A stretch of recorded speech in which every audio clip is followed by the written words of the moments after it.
নমস্কার বন্ধুরা, আমি নবনীতা দে সরকার। সবাইকে স্বাগত আমার চ্যানেল লার্ন সিঙ্গিং এ। আজকের গানের ক্লাসে আমি আলোচনা করব একটি বিশেষ বিষয় নিয়ে।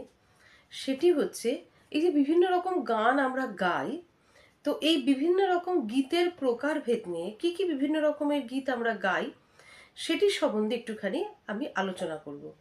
কারণ আমি দেখেছি বন্ধুরা, অনেক শিক্ষার্থী এরকম আছে যে তাদের সামনে অনেক গানের যদি উল্লেখ করা হয়, যেমন ধরো ভাওয়াইয়া গান, টুসু গান, ভাদু গান, এগুলো খুব লোকমুখে প্রচারিত শব্দ, কিন্তু অ্যাকচুয়ালি এটা কি হয়, কোন প্রদেশে এগুলো গাওয়া হয়, কোন কোন অঞ্চলের গান, সেগুলো সম্বন্ধে কিন্তু অনেকেরই খুব ক্লিয়ার আইডিয়া নেই। তো যার জন্য আজকের ক্লাসটা আমি থিওরি ক্লাস নিয়ে আলোচনা করব যে বিভিন্ন রকম গীতের প্রকার এবং কোন কোন অঞ্চলে এগুলিকে গাওয়া হয়, সেই অনুযায়ী তাদের বিভিন্ন নামে ডাকা হয়। তো চলো একটু দেরি না করে শুরু করছি আজকের ক্লাস। তার সাথে বলে রাখি, আমার অনলাইন এবং অফলাইন ব্যাচের সাথে যুক্ত হতে চাইলে এই মুহূর্তে স্ক্রিনে দেখানো নম্বরে যোগাযোগ করে তোমরা নিজেদের ব্যাচ সম্বন্ধে জেনে নিতে পারো। প্রথম যে গীতের প্রকারটি বলবো সেটি হচ্ছে টুসু গান। মানভূম অঞ্চলের একটি উৎসবের নাম হচ্ছে টুসু। তো সেই উৎসব উপলক্ষে যে গান গাওয়া হয় সেই গানকে বলা হয় টুসু গান। পশ্চিমবঙ্গের বর্ধমান ছাড়াও বিহার, ওড়িশার বিভিন্ন জায়গায় এই টুসু গান গীত হয়। পরবর্তী একটি গীতের প্রকারে আসছি, সেটি হচ্ছে ভাদু গান। তোমরা সবাই শুনে থাকবে এই গান, ভাদু গান।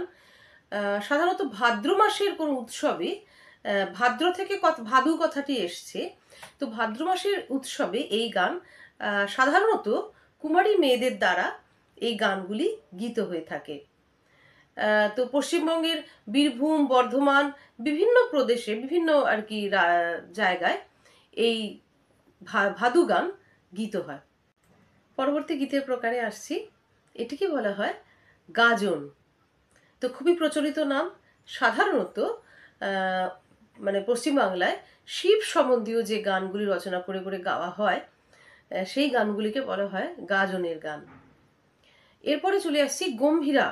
গম্ভীরাও অনেকটাই একই রকম গাজনের মতো, মানে এটিও শিব সম্বন্ধীয়, ভগবান শিবকে উদ্দেশ্য করে এই সব গানগুলি রচিত হয়। এবং পশ্চিমবাংলার মালদহ জেলাতে এই গানের বিশেষ প্রভাব দেখা যায়, মানে এই গান বিশেষভাবে গাওয়া হয়। সেখানকার পলিয়া, রাজবংশী, নাগর ইত্যাদি বিভিন্ন আদিবাসীদের মুখে মুখে এই গম্ভীরা গান বিশেষভাবে প্রচলিত। চলে আসছি ভাওয়াইয়া গানে। ভাওয়াই গানটি উত্তরবঙ্গের জলপাইগুড়ি, কোচবিহার, রংপুর এইসব অঞ্চলে বিশেষভাবে প্রচলিত।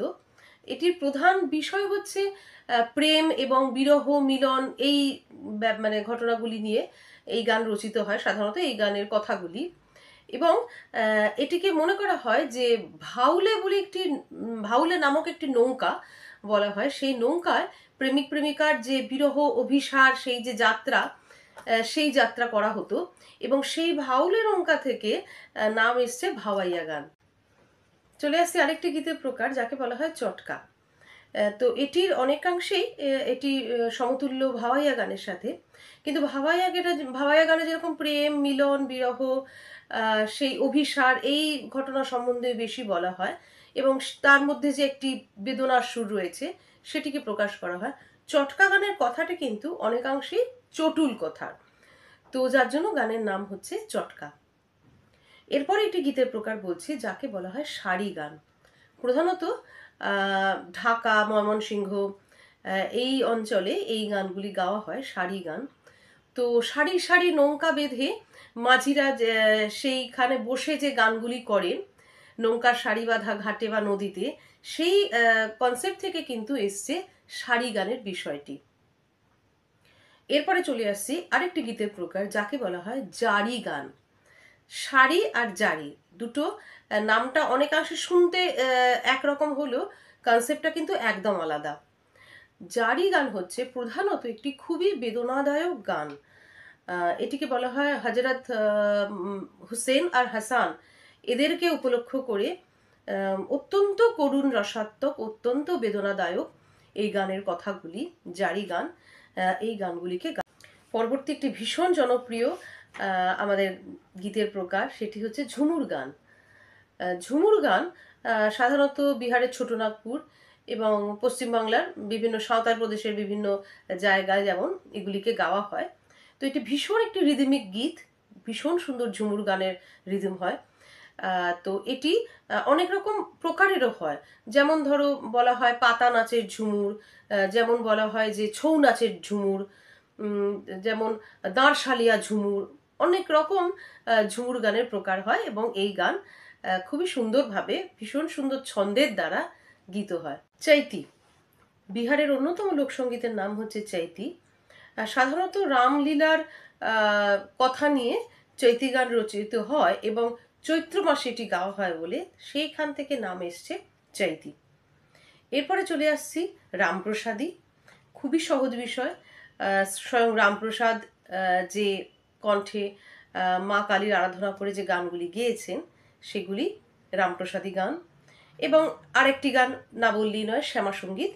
তো শ্যামা মায়ের উদ্দেশ্যে প্রধানত কাজী নজরুল দ্বারা রচিত যে গানগুলি সেগুলিকে আমরা শ্যামা সঙ্গীত বলি। চলে আসছি ব্রহ্মসঙ্গীত। তো কিছু কিছু মানে মতবাদে যে আদি ব্রহ্ম, তিনি নিরাকার ব্রহ্ম, এরকম কিছু কনসেপ্টে বিলিভ করা হয় এবং সেই নিরাকার ব্রহ্মকে উদ্দেশ্য করে যে গানগুলি গাওয়া হয় সেগুলিকে বলা হয় ব্রহ্মসঙ্গীত। প্রধানত বলা হয় স্বয়ং রবীন্দ্রনাথ এই ব্রহ্মসঙ্গীত প্রচলিত করেন। চলে আসছি ভাটিয়ালি গানে। প্রধানত ঢাকা, ময়মনসিংহ এই অঞ্চলে এই গান গাওয়া হয়ে থাকে। মাঝিমাল্লাদের নদীতে বাওয়ার সময় যে মানে বাড়ি ছেড়ে, ঘর ছেড়ে, সংসার ছেড়ে দীর্ঘদিন পেশার তাগিদে সেই নদীতে বয়ে যাওয়া, তো সেই উদাস একটি সুর, সেই বিরহের একটি সুর, সেই বেদনার একটি সুর কিন্তু এই ভাটিয়ালি গানে লক্ষ্য করা যায়। আরেকটি ধরনের গীত হচ্ছে গণসঙ্গীত, বা অনেক সময় কি জনসঙ্গীতও বলা হয়। সাধারণত এটি সমবেত সঙ্গীত হয় এবং রাষ্ট্রীয় গানের মতো, মানে ওইভাবে সব মানে কথা প্রধান, প্যাট্রিয়টিজমের কথা সাধারণত থাকে। তো এইভাবে এই গানগুলিকে গীত হয়। ত্রিবাট এটি একটি গীতের প্রকার। সাধারণত ত্রিবাট অনেকাংশেই তারানার মতো। তারানা কি হয়, তারানা একটি খেয়ালঙ্গের গান, তো যেখানে তবলার বোলের প্রাধান্য থাকে।